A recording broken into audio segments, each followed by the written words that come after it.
Well, what's good, everybody? My name is Poppy Cleve. My actual real name is Cleveland. I am one of the writers and editors at Citrus Rap. And today I got a special guest, See You Soon. Right now, I just got four members of the group. There's gonna be a few more, but I got Luke, Ignacio, who's one of the producers, Joshua, who's also another rapper.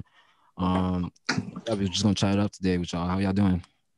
Good, man. How are you? Good, man. We good. Cool, How you doing? I'm Thank you doing for all right, having man. us, bro. Thank you for having us. Thank y'all for agreeing to do this and talk with me. Of course. Appreciate it, bro. Yeah, honestly, man, you guys have held it down for Florida, like Florida rap journalism for as long as I can remember. So this is a pleasure, man. We for try real. That's our a big fact. That's a big fact. Thank you. So when I heard about you guys kind of like came out of nowhere. Like I remember getting an email about like, oh, there's these guys, there's nine people in the group, and they dropped the song called "Steam Me," and like I was like, who will see you soon? Like, who of all these people? Like, right? And then like I played the song, I was like, whoa, like everything is there, from the bars, from the beats, the quality, all that. It was, to me, it was just insane, right? So like I want to ask you guys, even though I already know, but just for the listeners, how do you guys get started? How did See You Soon get started? I think Josh, you have the best recap story. Yeah. Was Josh out? All right, word. See You Soon started like in mid 2018. I had just met Josh, right, and we were working on like a couple songs here and there. And he approached me after a couple sessions, and he asked me like, "Yo, we should start a group, like you, me, and Kenny, who's one of the other producers in the group." And originally, it was supposed to be like a no worries, like Anderson Pocket knowledge kind of a thing. And I was super into the idea.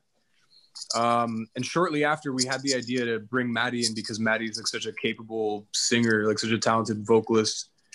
And we worked on a couple demos. And then after a while, I had the idea to sort of like expand the group, sort of like blow the doors open and bring in some people that were just sort of like in our circle, that I thought could like contribute a lot, like creatively and musically to the group and to the bottom line. So we ended up bringing in Luke, Andre, Drex, Mitch, and Denny, who's the third producer. And yeah, ever since then, that's been, SYS full form, and we've just been working on tunes ever since. That's awesome, man. One of the great things I like about this group, especially when I heard it on V-Day, was like was the chemistry. It was, to me, it reminded me when I first saw like Marvel's Avengers movie. Like, it was so well done how each hero was able to work with one another. So I want to ask you guys, like, how did you guys build that chemistry, with that synergy with one another? I think it was like natural, to be honest. It's weird. Like, I think it took some time, like, because I knew Lucas, he's been like my bro, like my best friend for like a super long time. And Dre was, I've known Dre since like he was a baby type shit, you know what I'm saying? And I've known Denny at the time for a few years, and we had worked on a bunch of music together. So then, me and Eggs and him bringing his people into the folds, and as far as Kenny, Maddie, and shit like that, like it just kind of synced up very, and Drex as well, kind of synced up very like in like a real cool homogenous way. Like, it's really hard to explain. It just worked instantly. Like, we just had just like a feeling, Gotcha. that we just all kind of got along. We was no like type of weird shit, no weird. Everybody just was. And one thing that really made it cool, because we all respect each other's like just individual craft, and like we know why we're here. You know what I'm saying? It's not no bullshit. We all really fucking respect each other and what we do, and that makes it so much like easier to fucking work with everybody. What was some like of the like earliest memories of See You Soon? Like, did you, like, outside of music, did you guys because I see you guys as a family, like, even though it looks like an odd pairing of people, on like just in picture, but like is once I looked at you guys and I looked at these videos like 100 times, but like you guys seem like a family. Like, so outside of music, what did you guys bond over to make that come together? Sheesh. That's a good question. Yeah, that's a good question. You know, I think it really started with the music. Like, I don't know. That's how it started. It was like Iggy and Kenny just like, yo, like we just knew, like all the artists knew, like, yo, these two guys, like when they come together, they're incredible. And then having Denny as well, like, we're like, yo, like the shit that they make is just so next level. So like it literally started with Steamy. Everything started with Steamy. Wow. Kenny just playing the beat, you know what I mean? And like we were just all in the studio, all the artists, and we were like, we're like, yo, we all gotta like just write the craziest shit to this. And we all came with that same energy, you know what I mean? And it just worked. Like, I don't know, like somehow it just worked. Yeah. In retrospect, it kind of feels like a winning lottery ticket kind of situation, because like it really was like our mutual interests that kind of like wheel us all together. Like for example, like Kenny and I have are like really into just like dance music culture in general, just like across the world, you know, Europe, London, Berlin, Miami, like wherever, like, you know, Chicago, LA, New York.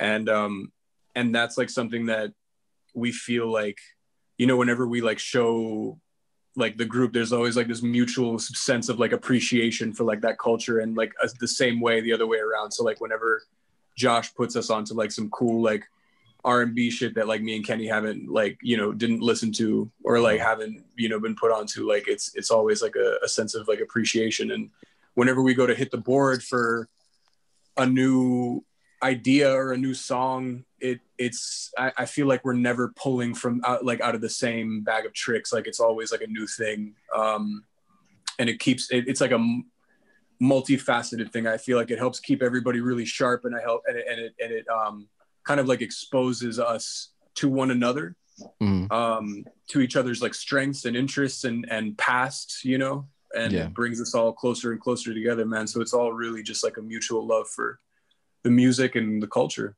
you know?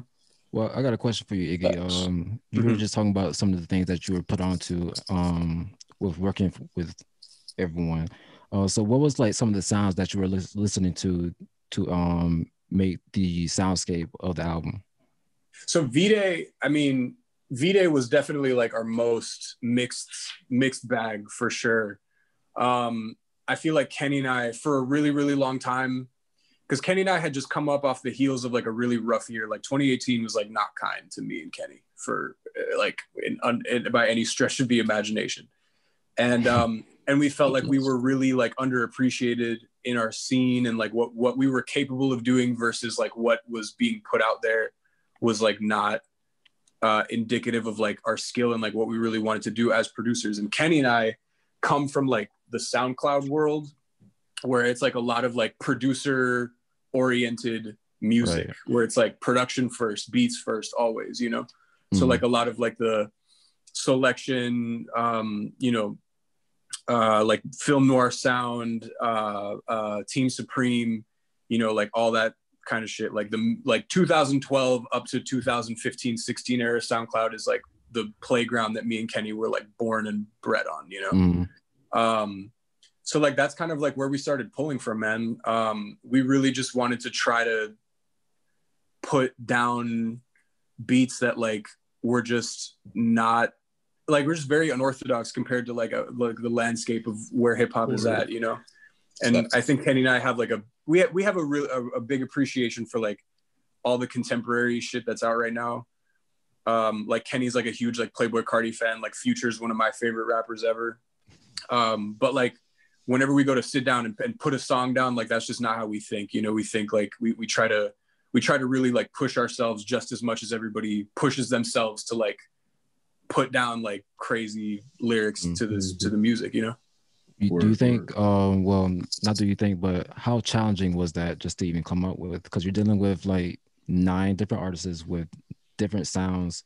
Joshua has this like Griselda type beats where I feel like he belongs in Griselda. Luke has this like R&B sound. Mitch is he's off the wall as well. And then you have Maddie who has like a bedroom lo-fi type music. Yeah. So how'd you? I mean, I think for us it was just like we were treating it as almost like a barometer almost. It was like we were just sort of putting stuff out there and being like, let's just see how they do. And like more often than not, like we had a stretch with V-Day, bro, where it was like 2 weeks and we had written like 2/3 of the album. It was like every time we got together, it was like me and Kenny were like, all right, cool. Like, let's do like a house song. Let's do like, some like 145 BPM, like trap shit. Like, let's do like a really like indie electronic kind of thing. Let's do like a down and dirty, like hip hop track. Yeah. That shit was a moment. Yeah. So it was cool, man. And it sort of like helped us realize like the, like how much we were all capable of as individuals and also like in the group. So I think once we finished V-Day up, we were like, all right, cool. Like, let's like go crazy now, like, let's really, really like make this intricate and put like a lot of like love and sweat into this, like into these beats and like into this music. And I mean, for us, like, it doesn't stop either. Like after the songs have been recorded, like we really like pour over the details and like the editing and all that shit, man. So, yeah, I think for us, it was just like, just putting stuff out there and watching what happens. That sounds like a lot of fun, but a lot of stress at the same time. Yeah, no doubt. I make beats myself, but I don't know if I even can like pull that off, to be honest with you. But especially since I stick to one genre. But what I was gonna say, in a recent interview, I don't know which one is right, because in the Origins video, you guys mentioned how you guys wanted to expand, but in a recent interview you guys did, Joshua mentions that how Iggy, you picked out Mitch, Drex, and Luke to be a part of the group. So well, first off, I want to know which one is true. Did you pick out those people, or did Joshua already have those in hand? It was because it was like my first picks off rip were like Andre and Luke, because I was working on a lot of like Josh's music at the time, and they were always around, and like usually like working as an engineer for like 8 years now, like usually like when the homies are there, it's like not good for the bottom line, It's a lot of like bad suggestions and like yes manning and all that shit, but I always felt like Andre and Luke like had like a really, really good ear for just music in general. Like they were just musical, like creatures of music, like musical individuals, Right. And just like the suggestions that they were pulling out, I was like, wow, yeah, like I didn't think of that, and I always like that to me is like the mark of people that I love having around in the studio, is like people that come up with things that I didn't think of, because like my brain is on 12 like whenever I'm in there. So like anybody that lobs suggestions where I'm like, oh wow, that's brilliant, like that, those are people that like really stick in my mind. So my first picks were in the text, I think it was like Luke and Dre, but Mitch, who just popped in, hello Mitch. Yo, what's good? I don't know if y'all can hear me. What's good? What's poppin'? Yo, how you doing, bro? I'm doing all right. Chris. Oh, Clev. That's how you pronounce it? Oh no, Cleveland. Cleveland for sure. All right, bet. Yes, sir. All right, bet Cleveland. Yo, what's good, fam? Nice to meet you, Drew. Nice to meet you. Mitch was like, I feel like I had met Mitch probably like a week prior, like 2 weeks prior to wanting to like expand, where like I met Mitch and it was like something about his energy was like super infectious. And I feel like, I don't know, I feel like I don't like really get along with too many people off rip like that, It always like takes a little bit like for me to like acclimate to people. And with Mitch, it was something like, I felt like I had known him for like 10 years, like 10 minutes into knowing him, Wow. Yeah, that's a fact. And just hearing his energy and like his voice and just like what, like the presence that he had on Wax, I was like, man, like we really got to get Mitch in here, like for real, you know. So swag. Besides Mitch, when it came to Drex, Luke, and Joshua, and also Dre, what was some like the special things that you saw in them where you were like, nah, they got to be a part of this group?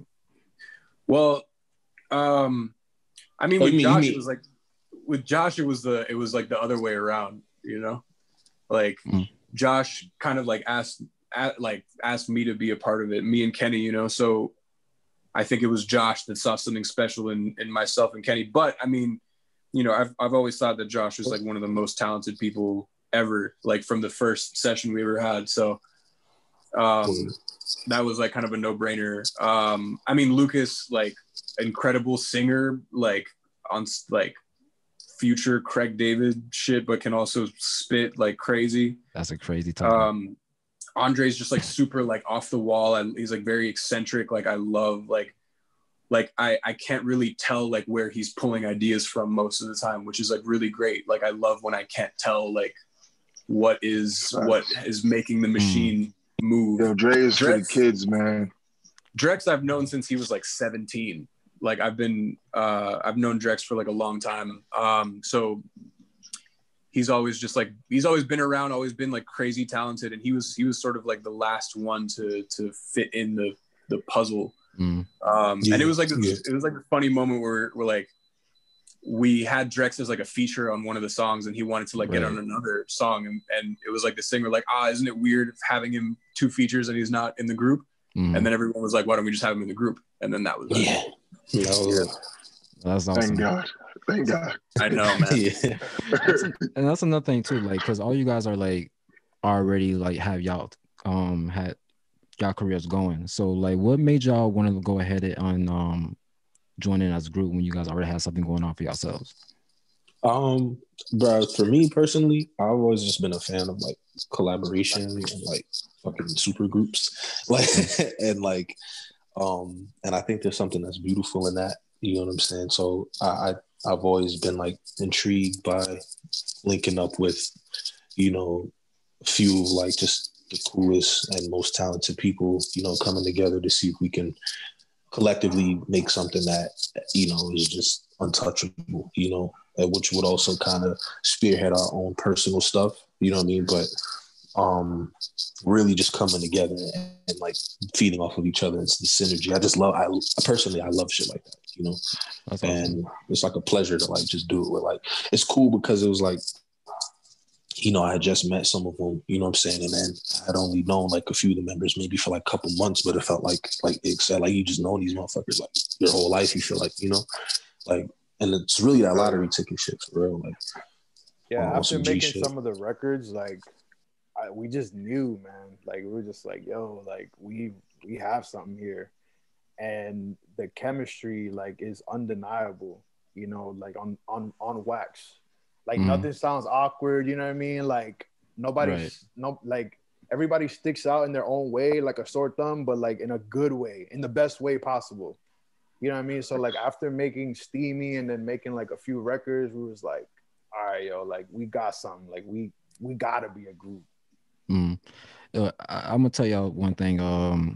One thing about Florida is there's a lot of egos and there's a lot of people that want to collaborate, but they just don't mesh well. And once I see you guys, I feel like you guys are just pretty much like the start of saying, hey, you guys don't always have to work alone or just be on your own. You can always come together and make something beautiful. You make something happen, and everyone can like win. Thanks. And I think you guys are a great testament of that. That's facts, bro. Hell yeah. Being from Florida and you guys having this like very diverse sound, what's some of like the misconceptions for people who are outside of Florida, who look at Florida at a weird way? What's some of the misconceptions of like Florida and this music scene? Perks. Yeah. Perkies. Yeah. I feel like with any scene you're gonna look at, or like if you go statewide, you're always gonna look at like the figurehead of the scene. So I would say the figurehead of Florida scene right now is South Florida. right? For a good reason. I feel like a lot of the and I don't know if you go back like 2-3 years, even like 4 years now, like the stuff that caught the world's attention coming out of Florida, so like X and Ski, Members Only, Very Rare, like Denzel Curry, Space Ghost Perk, Raider Clan, Rob Banks, like all those people, like were all and most are still like doing really, really like creative, innovative stuff, so for the most part, I feel like there's really there's no shame in any of like the stereotypes. I think personally, coming from me, just because like what, good or bad, whatever you have to say about it, it's like, we're on, man, people are paying attention, and Florida's a really like unique place. And I feel like that uniqueness in a word, kind of translates to like the things that people say and how they say it and how the music is made, how it's produced, how it's put together. And there's like, there's really interesting psychology behind it all, man. Florida is like it's like an oblivion. It's weird. Like it's a strange place. And it's cool to see that manifest itself in a way that like brings people together. And in a way that like lets people illustrate like all their talents and influence other places, man. Florida's become like a really influential place. No, it's just great to finally, well, I don't know if it's there now, but it's getting to the point where we're getting to that focal point. People are starting to realize there's talent in Florida, and especially other than just South Florida. Yeah, 100%. Yeah. Straight up. So like being amongst 9 people, all of them are hella talented. Has anyone ever like faced imposter syndrome? Yo, I've always been curious about imposter syndrome. What does that mean? It's pretty much saying like you're not pretty much confident. You feel like you're not qualified when you are. You're not qualified to be Oh, hell yeah. I mean, yeah, that happens to me all the time. Man. I mean, shit. Like, definitely. Yeah. Like, bro, like there's no way in hell you can hear somebody's like, you know what I mean? Like, you hear Josh lay down a verse and Lucas lay down a hook, and it's like, bro, like I'm really in the building with these guys. It's crazy. Yeah, it's like, so fuck, bro. sometimes it's like I'm not. You really get that I'm not worthy. That I'm not worthy. Hell yeah. Moment happens a lot. Wow. Especially getting beats too. Like when they send the beats in, it's like, bro, I get to rap on this beat. Like, what the hell am I doing? That's true. Like, can I even do this shit? Like, damn.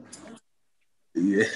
But then you gotta remember when you already accomplished, you know what I mean? Like what we've done as a group so far, like, I'm pretty sure, like, or why we're even a group in the first place. Exactly. You know what I'm saying? Or why were you? You know what I mean? Like, I'm sure there's some of us, or pretty much all of us, like, we didn't expect this to even happen at all. You know what I mean? Like, it just happened out the blue, and then, shit, it worked.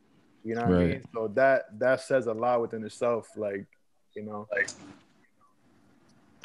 Well, also, like, what was your reaction to seeing like the uprise in 2020? Because you guys had a really good year. I seen you guys on a hella different publications, from Pigeons and Planes to Earmilk, Lyrical Lemonade. What was y'all like reaction to that? Shit was crazy, man. I was like, this is nuts, man. Niggas been watching these. You know what I'm saying? It was crazy. It was crazy, but at the same time, like, I feel like it's well deserved. Like, I'm like, I don't know. I don't want to sit here and be like, oh, like we would have never imagined it in a million years. It's like, I don't know, bro.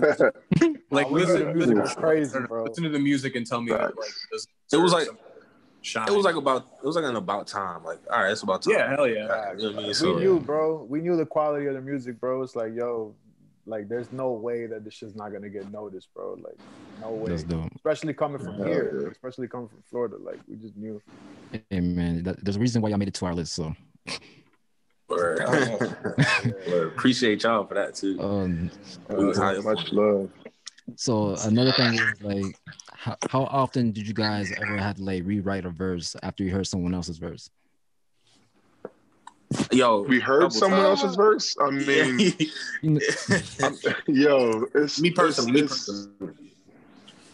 Yeah, I guess it's like one of those things where sometimes it's like, yo, we got to kind of like, follow some sort of line on a song, and it's like, yo, sometimes I'll write a verse about something totally different, and then one of these guys will lay down a verse, and it's like, yo, this is definitely the direction that the song should go. So just that's the great thing about this group too, is that like everybody's honest with each other, bro. Like if you did some whack shit, like it's gonna be known. Like everybody, you could, you know what I mean? Like you could have did this better. You could have, you know what I'm saying? And like that's what we need, bro. Like that's what makes us able to fucking produce at the level that we're able to do it. You know what I mean? And just strive to like keep upping the ante. You know what I mean?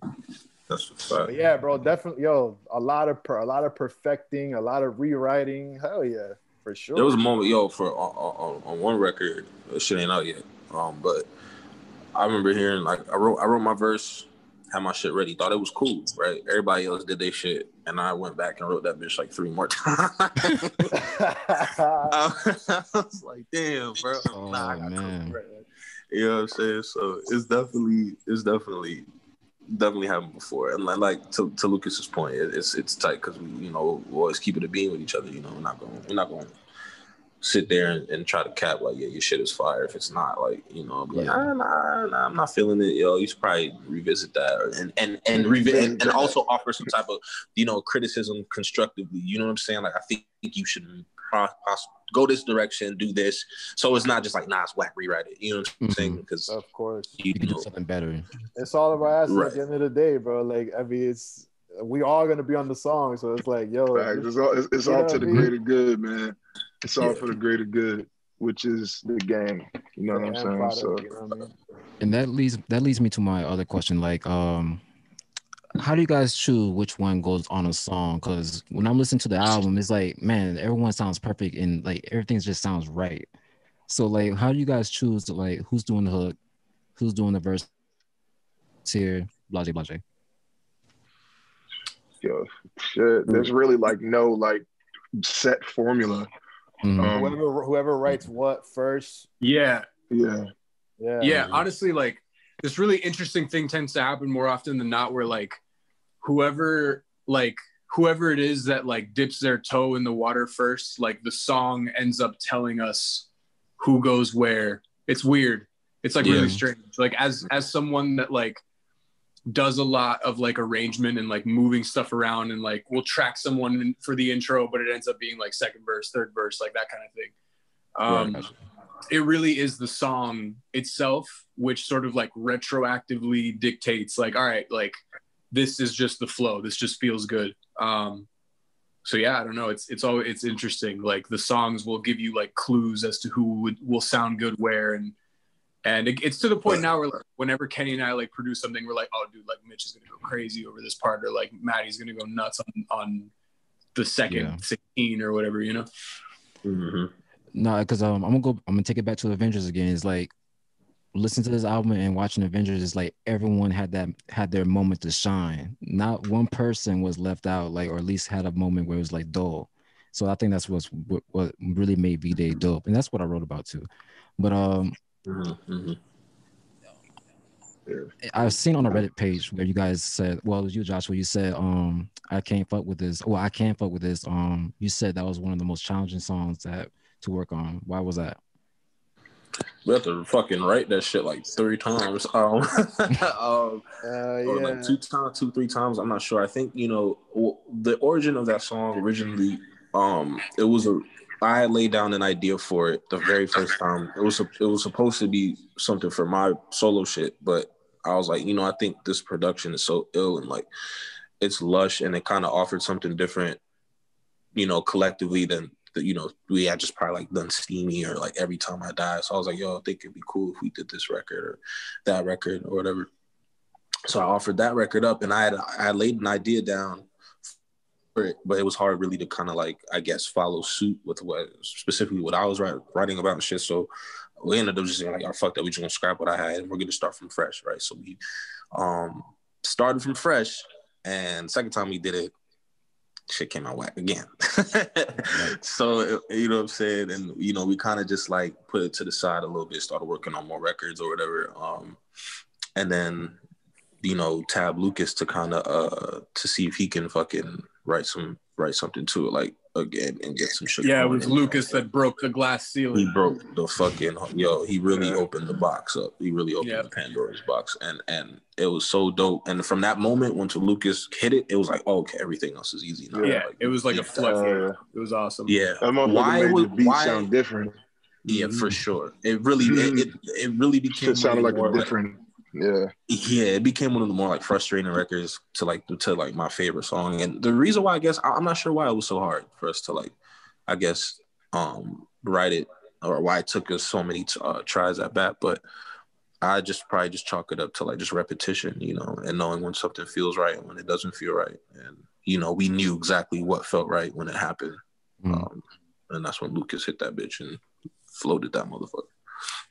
Is there like times where one person just disagrees with everyone else's opinion in the group? Is like everyone's like, we like this idea, but you're like, I'm not feeling that. Has there been times like that? Most definitely. Yeah. Hell yeah. Oh, for sure. Yeah, hell yeah. More often than you think, you know, because none of us, you feel me? Like, hell yeah. You know, but we kind of we have like a democracy kind of thing. Like, be like, all right, man. Like, you know, if there, you know, we all make valid points, and if we're still coming to a head, you know, because one or two people, I'm sorry, kind of disagrees with it, you know, it's just at that point it's like, all right, well, let's just put this shit up to a vote, like, you know what I'm saying, like, you know what I mean, like, let's just simple as that. Simple as that. And what's cool is when there is a disagreement, it's never like on some, yo, fuck y'all, like, I don't like that, I'm not doing that. Like, it's almost like, it's just like, I'm not really feeling it, but for the sake of the group, if you guys see something I don't, I respect it, let's rock. Like, and you know, and we'll just bear that cross. If it's a dub, then y'all was right. If it was wrong, we'll bear the cross. It don't fucking matter. Like, you know what I'm saying? Y'all better than me. I would have been like, forget y'all. What was the most song on the album to make? Which one? What was the most fun song to y'all to make? Yo, for me, it was between Steamy and No Beast. Okay. Oh yeah. I think it was Steamy and No Beast. I'm trying to think if there was. I feel like those for me personally, because, you know, when we did Steamy was the first song we did like together. You know what I'm saying? As the form, like the fully fleshed out group, and it was like. It was perfect. Like, the beat came on, everybody did a verse. So every verse was perfect. The hook, you know. Like, Steamy for me. Yeah. Every time I die was one of mine for sure. I had a lot of fun working on that song. That's real. Same. Which is it's funny because Nobis was probably my least favorite song to work on.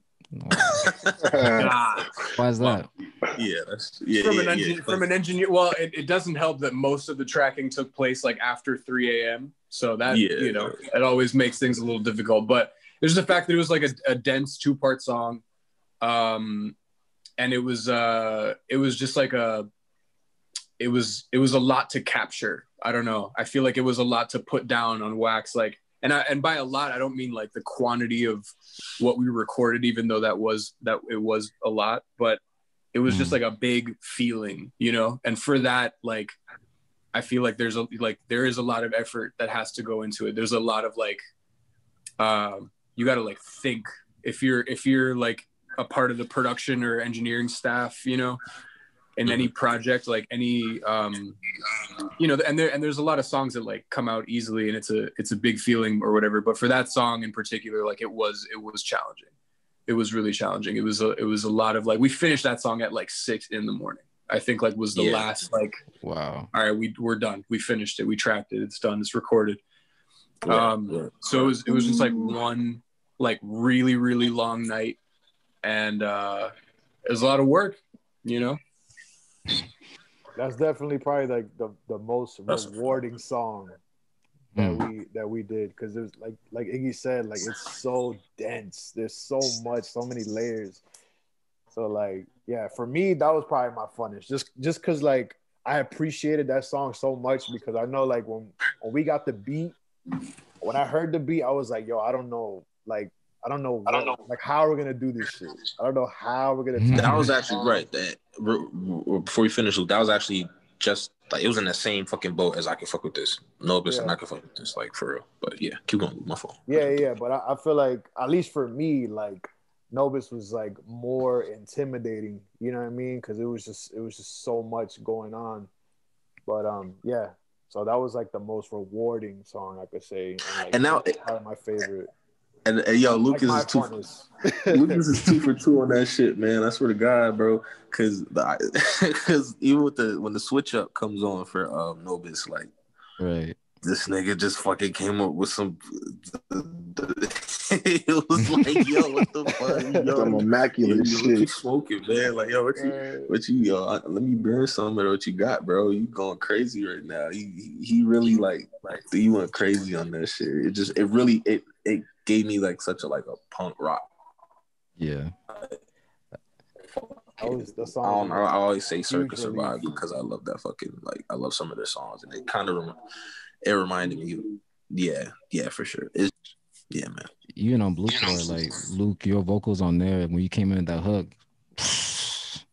Appreciate it, man. And that was a fun record too. Nah, that was a good night. That was a real. That one was fun too. Shit. Yeah, that was a knocked it out in one night kind of a joint for sure. Yeah. So I want to ask y'all, man. Yeah, that's a fact. I want to ask y'all. That was fun. Yeah, the beat was made. Oh my bad, but I want to ask y'all, what's some of the things you guys learned from one another while working together? Damn. What's some shit? Question. Because there's a lot, so you gotta go into the real. Tell it all. You got time. The real mental bank. I'm trying to think about one thing, that I personally learned from just working with each other. For me, I think I don't know if this fully answers the question, but I just felt like every time I come in the studio to work on some shit with these dudes, I have to have my fucking sharpest sword at all times, from the production to the vocalist to everything, and I guess I learned to be a lot more intentional. You breaking up. But still not sacrifice my personal shit. It's weird. I was going crazy too. Yo, yeah. Hold on, man. Real slow, bro. Yeah. We walking. Okay. I'm good now. Yeah, you good. You Gucci.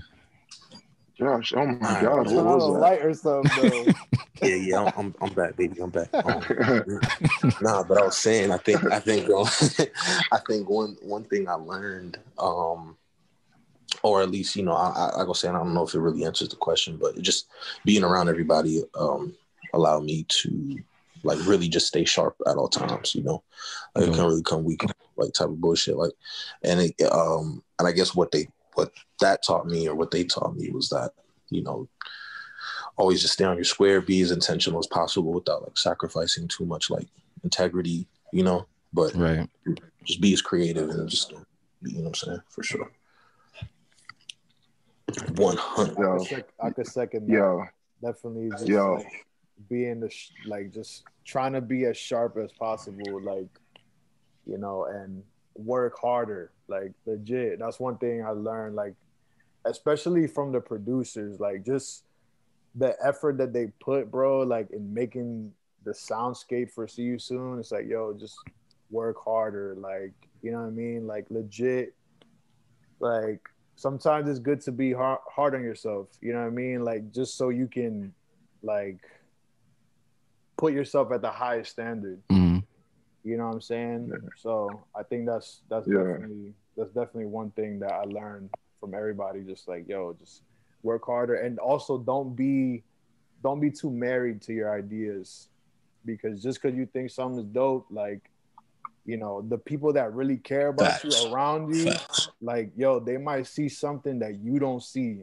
You know what I'm saying? And just because you think it's good, yo, like sometimes you need to just like put your ego to the side, or just put let go of that pride. Like just let go of that shit. Like legit, just let go and listen to the revisit people around you. Exactly. Mm. Yeah, yo, I would say, oh my bad. Yo, I would say, it like definitely working with everyone, like kind of, made me just like be really appreciative of like being around the right people, like while like working on music and shit. Because I mean, I'm sure like all of us, like within like music, we've been doing this shit for a while now. So it's like you get around some people who just like, you know, they're not really the best for you to kind of spread your wings and shit.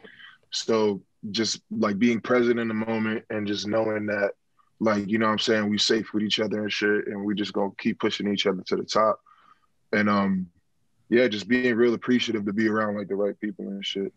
And hell yeah. That's dope. Mitch, man, I want to ask you, what was it challenging to start rapping on these totally off the wall beats, unorthodox beats? Yeah, it was definitely challenging, man, because like these, like I had always thought of it, like I would always hear some shit, and like music I would listen to anyway would kind of be like kind of similar, you know, to the sound of production that Kenny and Iggy was putting forward. But actually hearing it and again being like, bro, I gotta actually rap on this shit right now. Bro, it's kind of like, yeah. It's like kind of crazy. So I mean, like it definitely was challenging, but definitely once getting into it, it just felt natural. And that's just like another, you know, good thing about See You Soon. It's just trying new things and kind of adding more tones and flows and shit like that to my arsenal as an artist. Like definitely. But definitely, yes, challenging. And some of them shits were daunting as hell. Like hearing that shit, I'm like, dude, what the fuck? I can't rap like I rapped on this beat on here. Like I gotta dig in the bag. So hell yeah. Dope. Now, like one of the songs, I think you pronounce it atrophied or atrophied. There you go. My bad. That's the only song on the album with just one person on there, Joshua. Yeah. That's a story. Why did what made y'all think that was gonna, I guess, fit on the album?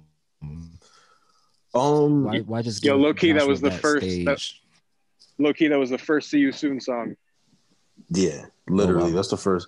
That was the first song I recorded with Iggy. Outside of like when I met him and I had a session with him for some other stuff, but that was the first time Iggy was like, "Yo, I got this beat. You want to rap on it? You want to do something to it?" I was like, "Yeah, bro, slide to me, bro." He slid it to me, and I wrote that shit.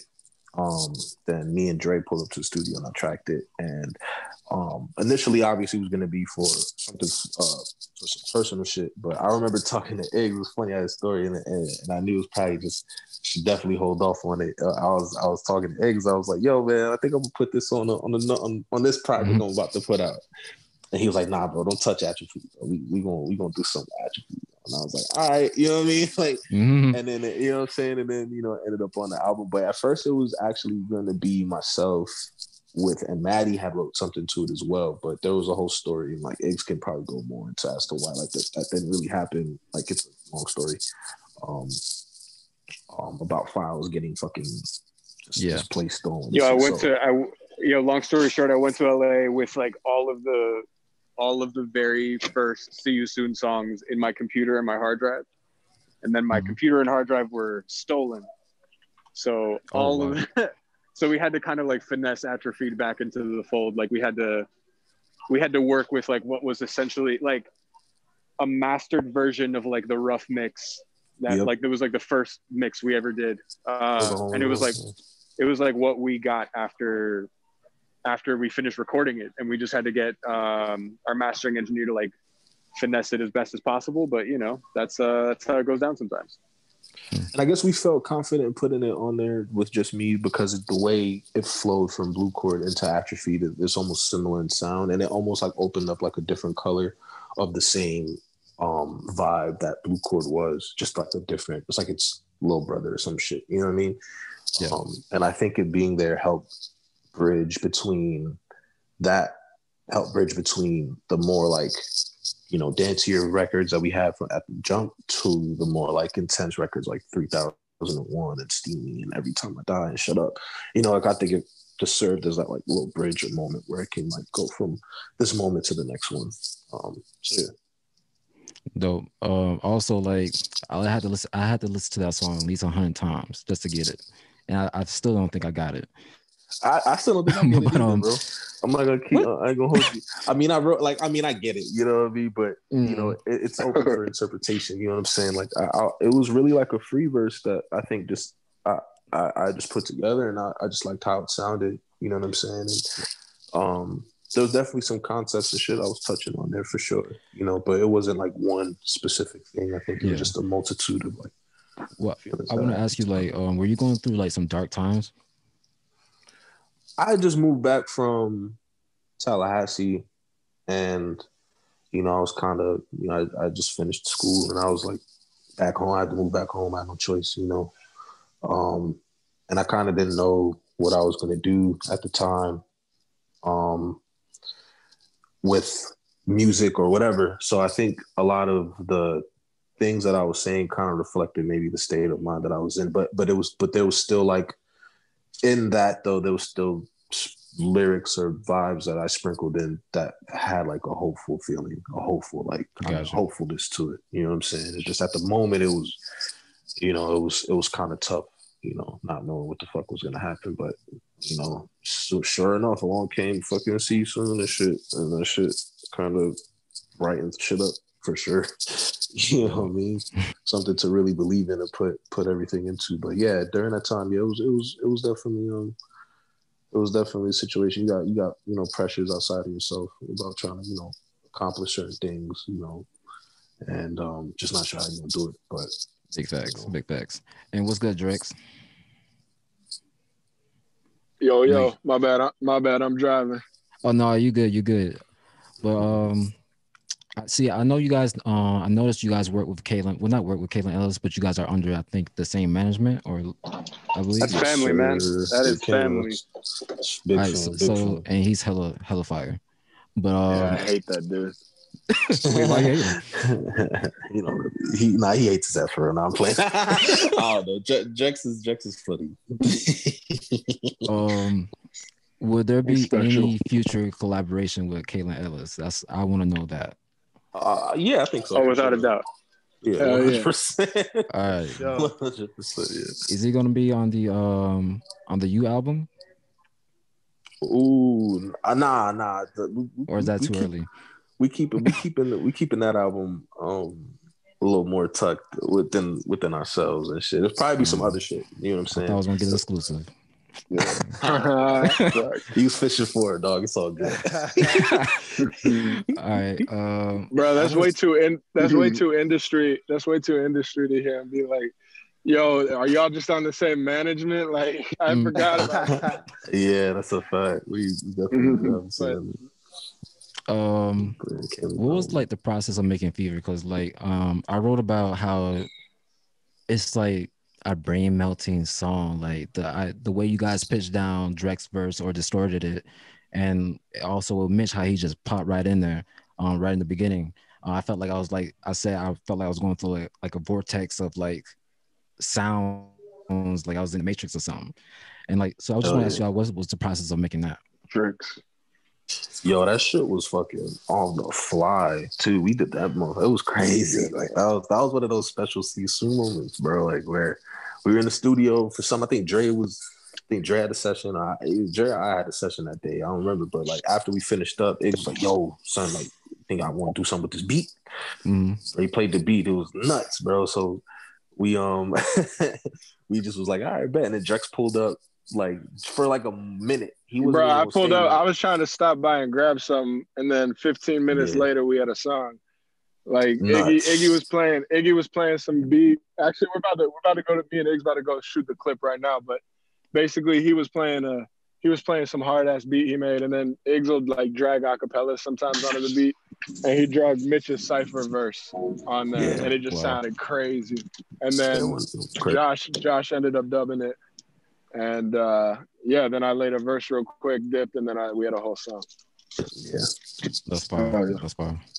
Yeah, bro.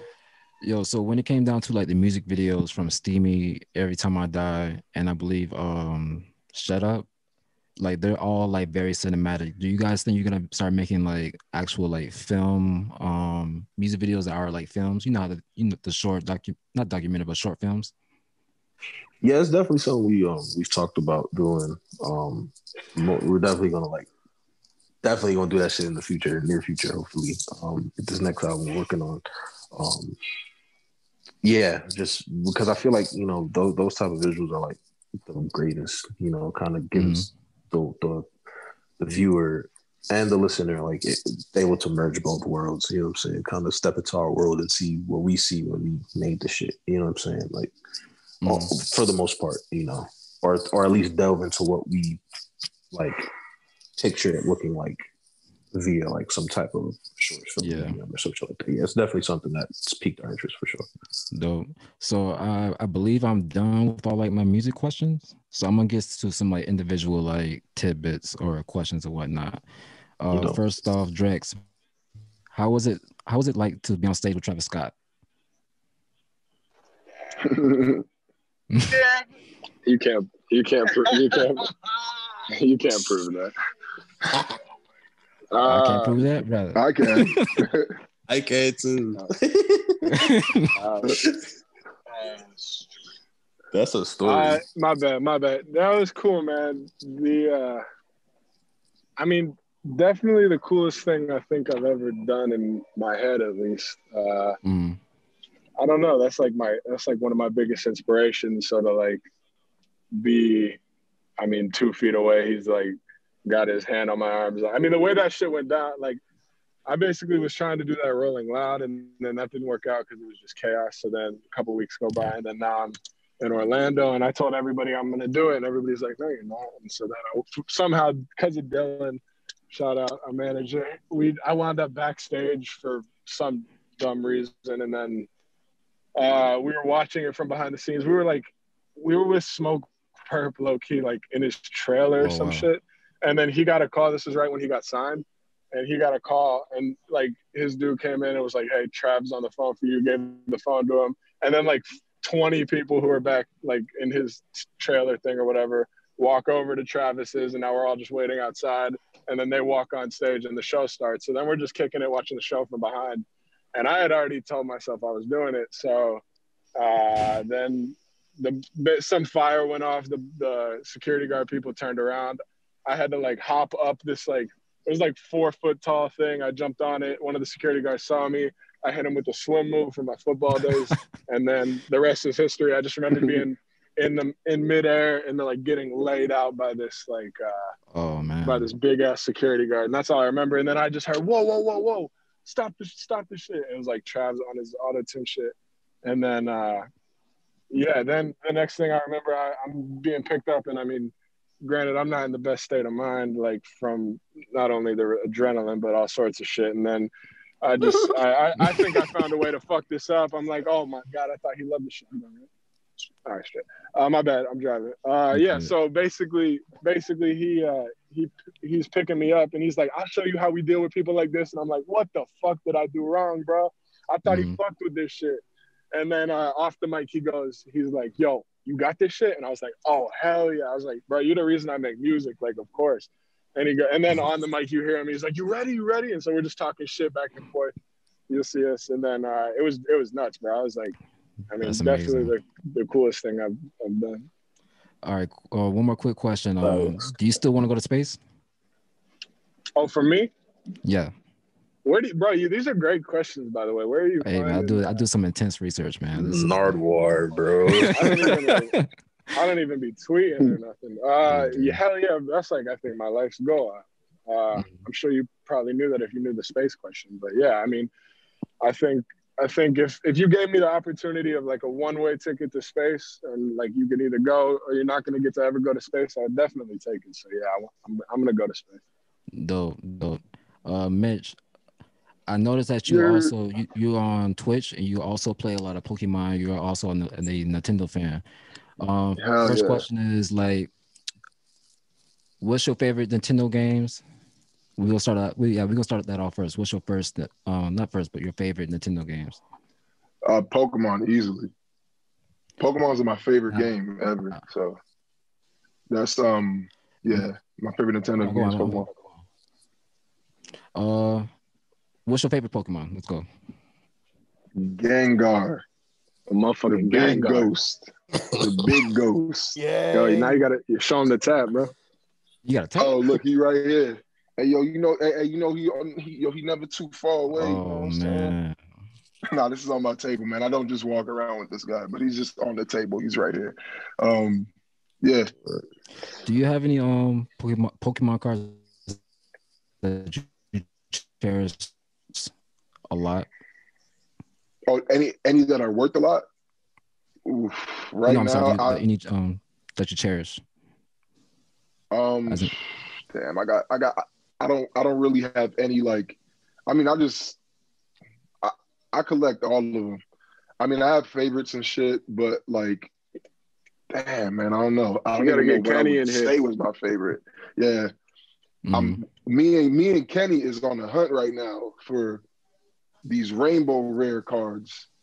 They got a rainbow Charizard and a rainbow Pikachu. We on the hunt, so when I get that, I'll cherish that for sure.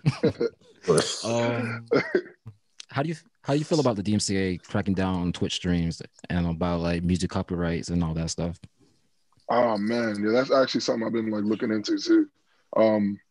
I mean, I don't know. I mean, obviously, I feel like there's some like shred of that makes sense. I mean, shit got to be regulated, but they and they are like giving alternatives. I know Twitch came out with like an app called Soundtrack where you can just like play like free and clear music. You know what I'm saying? Like they have a bunch of like rap songs on there, a bunch of beats, a bunch of rock songs, like whatever you really need. You play that, and all that music is just like clear to use, and you won't get your shit taken down. But I don't know, man. I hope it can get to a place where I can just play whatever I want. You know what I'm saying? Gotcha. I mean, I don't think it's that big of a deal, but. All right, one more question for you. We're playing Smash Brothers. What's your go-to character? Luigi. You think it's swap. What's good? Yo, what's good, G? Hey, yo, we can set this up right now. Let's get it. Give me some time. We're gonna do that. Yeah, I'm always down. Josh, I know you were part of your first group I believe was Cap 6. What's some of the things you learned from Cap 6 that you brought over to See You Soon? Man, how to be a dope MC. Well, really specifically from like I love all of them. I love my brothers. But there's one in particular who I'm really close with, who I sharpen my sword every day, and I think is probably one of the best like rappers I've ever just had the pleasure of knowing that I've ever heard of. Is my guy Intricate, and he's incredible, and I really credit him a lot for in the beginning, my beginning like stages of wanting to do this shit, like really like being the dude that I looked up to in more ways than one. He's just incredible wordsmith, incredible spoken word artist as well. So yeah, I think that right there, like really learning how to hone in on the craft of just writing and being like a proficient writer for sure. Dope, awesome. Now with Luke, I believe you have influences from D'Angelo, Andre 3000, and Frank Ocean, correct? For sure. Definitely. What's so special about them? What some of the things that you pick up from them that you feel like that you needed in your own craft, or you try to like use in your own craft? That's soul, man. That's soul.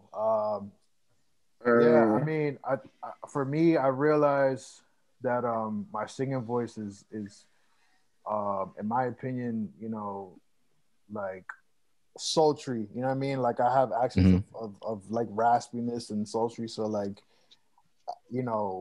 with listening to Frank, listening to especially D'Angelo, I realized like, yo, like I gotta hone in on this, type of sound that I love. You know what I mean? Like I already am a big fan of these dudes, but like, for me, like I just feel like my sound, like what I try to accomplish as far as like, solo shit, like, that's like my roots. You know what I'm saying? So yeah, that's really what I take from them mostly is like that feeling of that soul, you know what I mean? Like, right. So yeah. Will we ever get like a full R&B album from you? That's a good question. The answer is yes. Bro. Yeah, we fucking bet. So we gonna get a full R&B, full rap too. You know what I'm saying? Like I gotta come at them crazy with the raps too. You know what I'm saying? So definitely, bro. Most definitely. I'm an R&B dude, so like I'm a sucker for some good R&B music, bro. Like I need it. Wow. I need it. Same, bro. Same for sure. I know you guys mentioned Ignacio has like a lot of inspiration. Well, his sound is kind of like influenced by Hudson Mohawk. Mm-hmm. So I want to ask you, Iggy, what's special about Hudson Mohawk that you love about him, his production? Hudson Mohawk, to me, it's like you got to pay attention to the producers that were like doing the shit that is cool now 10 years ago. Yeah. And he's really one of those people, man. Not to mention that, like, I mean, just his production by itself, like the stuff that he's put out as himself is like incredible. It's super diverse. I feel like you can really tell that he just doesn't pull from the same bag of tricks. He's always challenging himself. But you've got someone that's like produced for like, bro, countless Kanye records and like Pusha T records and just all sorts of crazy shit.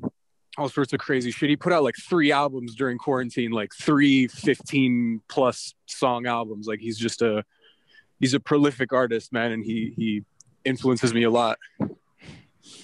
All right, that's super dope. Now my final question is, when it comes to the next project, will there be a different approach with you guys with this next project that's coming? 10 billion%. Yes. No, man, there's always gonna be a different approach. All the time. So how would you guys approach this one? Yeah. That's coming. We're crushing skulls under our feet. We're swinging hammers and setting shit on fire. Facts. We're getting mad speed tickets. Jumping off of mad tall shit. Oh, actually, I got one. We're dodging bullets and landing like superheroes. Landing on 7 people. Okay.